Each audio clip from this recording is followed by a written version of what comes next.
नमस्कार मित्र हो. मी कवयित्री, लेखिका आणि शिक्षिका अर्चना सुतार पाचवड. सर्वप्रथम गप्पा जगाच्या कविता अर्चनाच्या या माझ्या यूट्यूब चॅनेलवर आपणा सर्वांचे सहर्ष स्वागत आहे. मित्र हो, आज आपण आजच्या व्हिडिओच्या माध्यमातून घटस्थापना म्हणजे काय, घटस्थापना कशी केली जाते, घटस्थापना कुठे करतात, त्यासाठी कोणकोणते साहित्य लागते, घटस्थापनेची कृती कशी केली जाते, या घटस्थापनेमध्ये कोणकोणती धान्य मिसळली जातात आणि त्यामध्ये सातू हे जे धान्य आहे ते पेरण्यापाठीमागचे काय कारण आहे, तसेच हे धान्य उगवून आल्यावर त्याला जे सरोवर म्हणतात तर त्याचे संकेत शुभ आणि अशुभ अशा प्रकारची माहिती आजच्या व्हिडिओच्या माध्यमातून आपण सर्वजण ऐकणार आहोत. आता ही माहिती विविध स्रोतांद्वारे संकलित केलेली आहे. श्रद्धा अंधश्रद्धा हा ज्याचा त्याचा प्रश्न आहे. चला तर मग आता आपण माहिती ऐकूया. मित्र हो, घट स्थापित करणे, घट म्हणजे देवीचेच एक प्रतीक आहे. दसऱ्याच्या आधी 9 दिवस सर्वप्रथम घटस्थापना आपण करतो. 9 दिवस घट बसवतो. प्रत्येक जण हिंदू धर्मीय आपापल्या घरी देव्हाऱ्याच्या समोर घट बसवतात. तसेच ग्रामदेवतेच्या कुलदेवतेच्या मंदिरात देवी समोरही पुजारी घट बसवतात. घटासाठी लागणारे जे साहित्य आहे त्यामध्ये पत्रावळी, ताम्हण, वावरी म्हणजेच रानातील काळी माती, 7 ते 9 प्रकारचे धान्य त्या मातीमध्ये मिसळण्यासाठी लागते.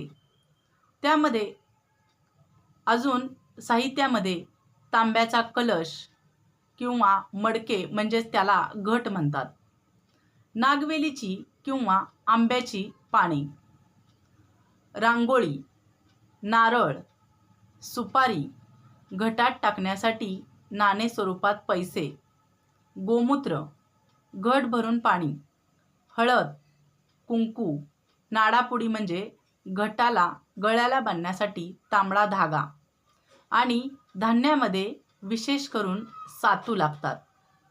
मग ज्वारी, गहू, हरभरा, करडई, जवस, तीळ इत्यादी धान्यांचे प्रकार लागतात.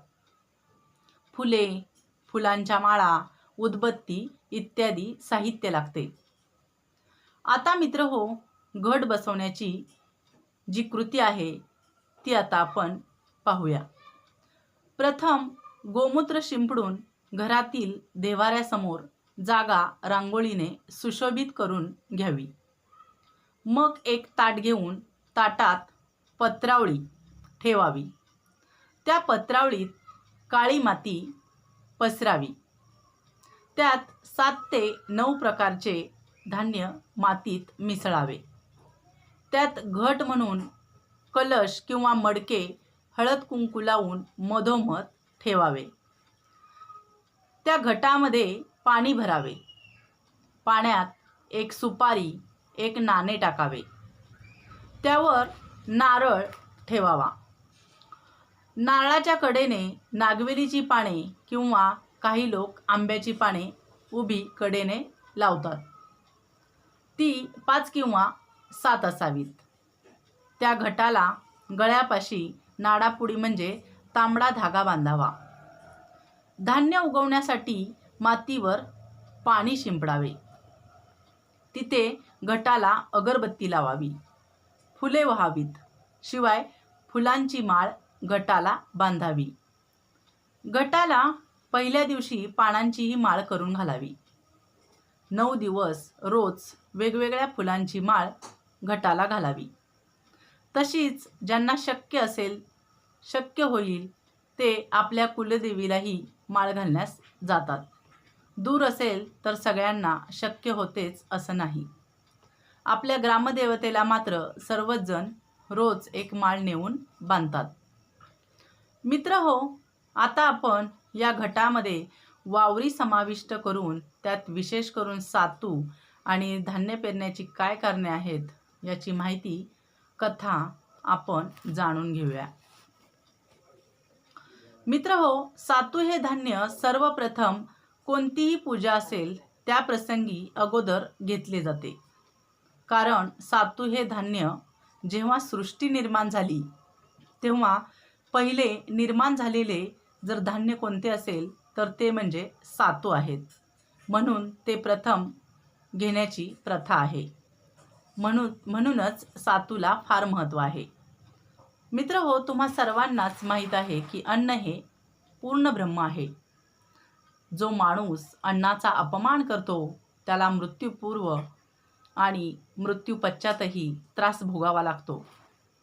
त्यासाठी आवर्जून इथे शाकंभरी देवीची कथा महात्म्य सांगितले जाते. मित्रहो, हजारो वर्षांपूर्वी शाकंभरी देवीची सर्व देवदेवतांनी स्तुती केली.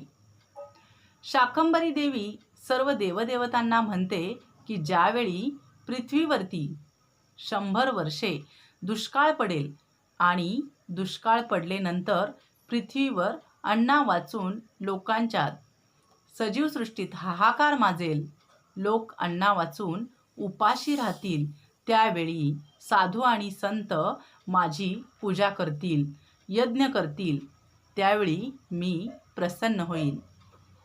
पृथ्वी तलावरती जन्म घेईन. जन्म घेऊन त्यांना 100 डोळ्यांद्वारे पाहील आणि माझ्या शाखांमधून अन्न पाणी निर्माण होईल. हे अन्न आणि पाणी एवढं निर्माण होईल की पूर्ण पृथ्वीवरील जीवजंतूंचं पोट भरेल आणि त्या शाखांमधून निर्माण झालेलं अन्न म्हणजेच सातू आहेत. म्हणून हे सातू मातीमध्ये आवर्जून मिसळले जातात, मिक्स केले जातात. देवी अजून म्हणते की ज्यावेळी घटस्थापनेच्या वेळी कलशपूजन होईल त्या घराचा उद्धार होईल, घरात भरभराट होईल. अशा पद्धतीने घटातील धान्याचे त्यालाच सरोवर असेही म्हणतात. सरोवराचे महत्त्व आहे.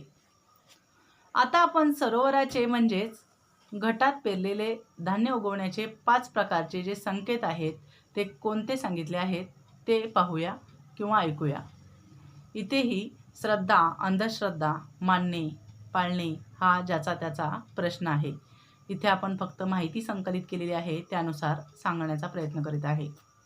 घटात टाकलेले मातीमधील जे धान्य उगवून येते त्यानुसार घरातील भविष्याचा संकेत मिळतो असे सांगितले जाते.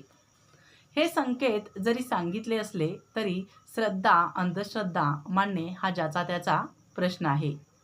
एक म्हणजे धान्याचा रंग सफेद आणि सरळ असेल तर शुभ संकेत समजावा असे म्हटले जाते. दुसरं म्हणजे धान्याचा मोड काळे असतील आणि वेडेवाकडे उगवले असतील तर अशुभ मानावे. तिसरा म्हणजे खालून पिवळे आणि वरती हिरवे असतील तर वर्षाची सुरुवात थोडी खराब आहे असे समजावे. चौथा म्हणजे खालून जर हिरवे असेल वरती पिवळे असेल तर वर्षाची सुरुवात चांगली हे समजावे.